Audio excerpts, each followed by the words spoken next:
Rakhine issue নিয়ে দুপুরে রাজধানীর ফরেন সার্ভিস একাডেমিতে অনুষ্ঠিত হয় সংবাদ সম্মেলন। এতে বক্তব্য রাখেন জাতীয় নিরাপত্তা উপদেষ্টা খলিলুর রহমান। প্রায় 12 লক্ষ রোহিঙ্গা বাংলাদেশে শরণার্থী হিসেবে অবস্থান করছেন। এ সময় তিনি বলেন, করিডোর নিয়ে কারোর সাথে আলোচনা হয়নি এবং হবেও না। মায়ানমারে জাতিসংঘের সাহায্য নিয়ে বাংলাদেশে একটা করিডোর দেওয়ার কথা যে গুজবটা উঠেছে, আমি দ্ব্যর্থহীনভাবে বলে দিচ্ছি, করিডোর নিয়ে আমাদের সঙ্গে কারো কোনো কথা হয় নাই এবং কারোর সঙ্গে কথা হবে না। করিডোরের ব্যাপারটা বুঝতে হবে।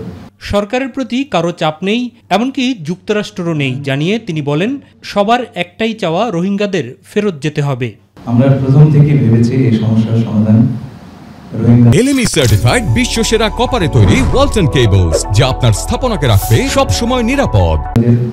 মায়ানমারে প্রত্যাবর্তন করা, প্রত্যাবাসনে এর সমস্যা সমাধান, এই বিষয়ে আমরা আন্তর্জাতিক সম্প্রদায়ের সঙ্গে নিরলসভাবে কাজ করেছি। বাংলাদেশ সরকার রাখাইনে মানবিক সহায়তা প্রদান, রোহিঙ্গাদের প্রত্যাবর্ষণ ও অন্তর্ভুক্তির বিষয়গুলো নিয়ে আলোচনার স্বার্থে আরাকান বাহিনীর সঙ্গে যোগাযোগ রেখেছে বলেও জানান নিরাপত্তা উপদেষ্টা। আরাকান আর্মি সুস্পষ্টভাবে বলেছে যে রোহিঙ্গাদের ফেরত নেওয়াটা তাদের একটা প্রিন্সিপাল পজিশন। একই কথা আমাদেরকে মায়ানমার সরকারও উল্লেখ করেছেন।